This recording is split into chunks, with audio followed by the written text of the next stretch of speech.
Olá, sejam bem-vindos ao CZ Talks em collab com o Cinemaster. Estamos aqui com a Tati. Tati, por favor, se apresente.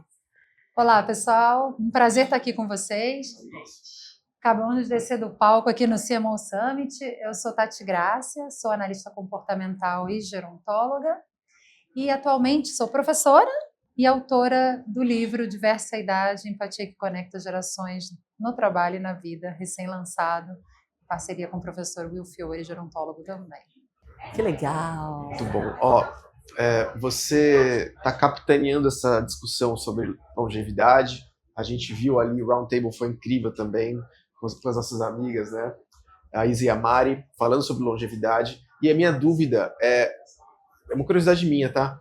Por que fala-se tão pouco sobre longevidade na nossa sociedade? Perfeito. Porque a gente fala de qualidade de vida, Sim. mas a gente está falando aqui da saúde, eu e você aqui, nos 30 e poucos anos, nos 20 e poucos anos, às vezes nos 40.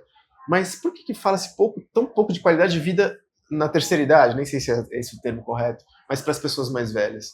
Essa é uma pergunta maravilhosa, porque, na verdade, o Brasil é um país que cultua muito o corpo. Vocês sabem que o Brasil está no ranking, né? É um dos países que mais faz cirurgia plástica, né? O índice de culto ao corpo e culto à juventude é muito alto, diferente do Oriente. Né? No Oriente, a gente sabe que é diferente. O envelhecer é um processo extremamente importante e extremamente considerado, tem um respaldo, a gente olha para isso porque a gente quer chegar lá dessa forma. Isso tem mudado, porque hoje no Brasil, já 27% da população brasileira tem mais de 50 anos. O Brasil hoje tem a menor taxa de natalidade da história. A gente está com 1,7 na taxa de natalidade e mais, né? Pela primeira vez na história do país, a gente tem 4 gerações convivendo ao mesmo tempo. Então, quando a gente olha para isso em dados demográficos, o número já está escancarado. E aí, quando você traz isso para um olhar de consumo, é inevitável. Então, a gente está vivendo a revolução da longevidade, ainda se fala pouco, mas não tem como. Vai ser exponencial a conversa, vai ser diferente, porque a gente já vê esse percentual, né, de 27% da população. 2024 foram 2 trilhões de reais em consumo por essa idade, e a gente está vendo que quem está pagando a conta, né, dentro desse olhar do envelhecimento é o público 60 a mais. Então não tem como mais a gente olhar só para o público jovem, e o grande barato da história é falar da intergeracionalidade. Né? É você olhar e falar, poxa, como é que eu tenho uma marca, como é que eu consigo discutir temas que são intergeracionais. Então, um painel que a gente participou agora, que eu tive a oportunidade de mediar, a gente estava falando com 2 marcas que vão da primeira geração até, né, o envelhecer. Um baralho, um cosmético. Eu trabalhei alguns anos na Natura, eu trabalhei em outras marcas, liderando cadeiras de marketing, e é sempre o olhar sobre isso, a inclusão. E a inclusão etária agora é o grande tema que está chegando aí como o tsunami da vez. Perfeito. E para quem está nos ouvindo, qual que é o primeiro passo para ter essa inclusão em grandes empresas ou em qualquer empresa? Qual é a visão estratégica? Qual é a importância das empresas olhar para essa faixa etária e falar, preciso deles comigo também? Também, essa é uma pergunta muito boa, porque eu já sentei muito em cadeira de marketing e o que eu vou responder, provavelmente eu fazia muito pouco, e de um tempo para cá, desde que eu entrei para estudar mais a fundo o processo de empatia, eu aprendi que a resposta é o seguinte: a gente tem que falar menos e escutar mais. Perfeito. Básico, óbvio, mas que a gente não faz. Né? Não, ainda mais nas cadeiras onde a gente muitas vezes é pago para ter a resposta imediata, muitas vezes a gente é pago para ter a melhor resposta, e a gente acaba trazendo o que a gente acha, o que a gente pensa, o que a gente sente, e não o que o consumidor está pedindo para a gente. Não. Isso foi um tapa na cara aqui de muita gente, de todos Necessário, nós. necessário. Então, é nesse olhar sobre o escutar que a empatia acontece. Eu, durante 22 anos de carreira, sempre tentei olhar para o marketing de uma forma mais humanizada. Hoje já se fala muito em humanização, né? A empatia, que é um tema da minha história acadêmica, já há mais de 10 anos nessa área, olhando para a empatia como um processo e uma habilidade a ser desenvolvida dentro da área de marketing, faz com que a gente comece a olhar para o ser humano em primeiro lugar e não para os nossos produtos, né? E não para o nosso próprio ego, mas sim para satisfazer de fato o ser humano que está ali do outro lado esperando algo, né, feito por nós. Sensacional. Eu adorei. Muito bom. E que dica prática você pode deixar para quem está nos ouvindo? Primeira coisa, a gente sabe que as equipes são pouco diversas. E vamos falar de diversidade com I maiúsculo, diversa idade.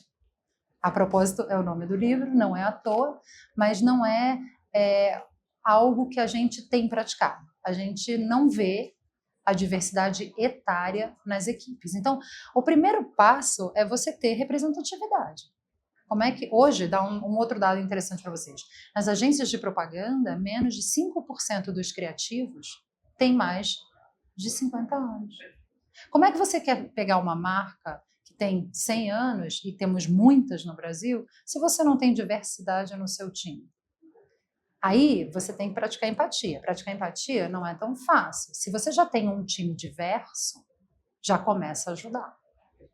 Né? Então, acho que essa é a primeira dica que eu posso dar. Olhe para o seu time e considere a diversidade etária, em especial entre os profissionais de marketing, que a gente sabe, né, que não tem muita presença ainda dos profissionais dessa idade dentro desses times. Tá? Essa é a minha primeira grande dica. Comece por aí. Muito bacana, muito bacana. É uma misconcepção, assim, de que a criatividade é exclusiva do jovem.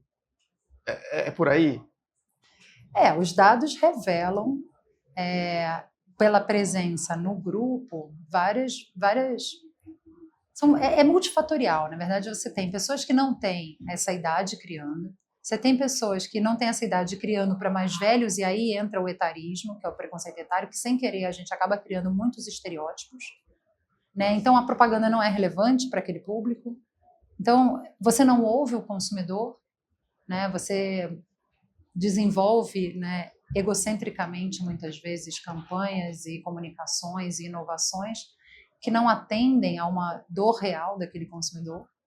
Então, eu acho que, assim, enquanto a gente não conseguir botar esse assunto, trazer esse assunto para a pauta, eu trouxe o primeiro simulador de empatia junto com o professor Will Fiore, gerontólogo, né, lá do Einstein. A gente traz da área da saúde para o negócio um simulador de empatia etária. Então, você veste o simulador e você consegue se sentir na pele de uma pessoa mais velha. Nossa, gente, Isso incrível isso. Genial. A gente desenvolveu um processo imersivo. Existe esse simulador existe, ele veio do Japão e a gente integrou com um processo de imersão para que a gente consiga colocar nas equipes e as equipes consigam desenvolver produtos, comunicação, culturas organizacionais, se sentindo no lugar do outro. Porque a empatia, ela precisa ser praticada, ela precisa ser sentida. Né? E se você não consegue transmitir a empatia para além da teoria, vai ficando mais complicado. Então, a gente trouxe essa construção, é um movimento que inicia, um movimento chamado Diversa Idade, e o simulador de empatia etária é parte dessa jornada. Demais. E pra gente finalizar, eu quero muito que você conte pra gente que você acabou de lançar um livro na Bienal, gente. E tá aqui. Vou mostrar ele aqui. Qual Mostra. Que é? Esse aqui. Esse é o Diversa lançamento. Idade, deixa eu mostrar aqui na câmera. Conta- Empatia que conecta gerações no trabalho e na vida. Tati Grácia e Will Fiore. Uau. Conta pra gente brevemente sobre esse livro e quais plataformas estão disponíveis pra gente comprar. Claro. Bom, esse livro, ele é o primeiro livro no Brasil que tem todas as gerações em um único livro. Né? Porque o que a gente tem visto são livros que vão falando, geração Z, né? Aí vão falar sobre o envelhecimento. Então, como estudiosos da área, eu, né, analista comportamental, gerontóloga, o Will, gerontólogo, então o que a gente fez? A gente tem, já há mais de 3 anos, a gente começou a tatear esse universo, a olhar para isso e falar, puxa, a importância que a gente precisa trazer para essa conversa são todas as gerações. Não é sobre uma geração ou outra geração. Então, esse é um primeiro diferencial desse livro. O segundo, a gente não nomeia a geração pelo ano que a pessoa nasceu. A gente nomeia pelo comportamento. Então, você tem a geração dopamina, você tem a geração sanduíche, que no caso, tem pais para olhar junto, né? E tenho filha para criar. Então, é o sanduíche mesmo. Então, a geração sanduíche, muitos de nós vivemos isso, né? Então, a gente vai nomeando pelo comportamento e a prática da empatia faz parte também desse livro. A gente fala sobre o processo de escuta, a gente fala sobre a epidemia da solidão, que é um grande tema, né, que vem crescendo em função da tecnologia e da digitalização, cada vez mais as pessoas solitárias, e é um movimento de juntar as idades, de fazer esse movimento acontecer, para que a gente possa trazer a troca. Eu descendo ali do painel, eu falei, olha, pessoal, seja você o chat GPT do seu amigo. Né? Então, acho que essa é uma mensagem importante para a gente se conectar, para a gente olhar para o lado, entender que a diversidade geracional é potência, é inovação, é comunicação, e é assim que a gente vai praticar cada vez mais a empatia. Esse é o livro. Demais, demais, demais.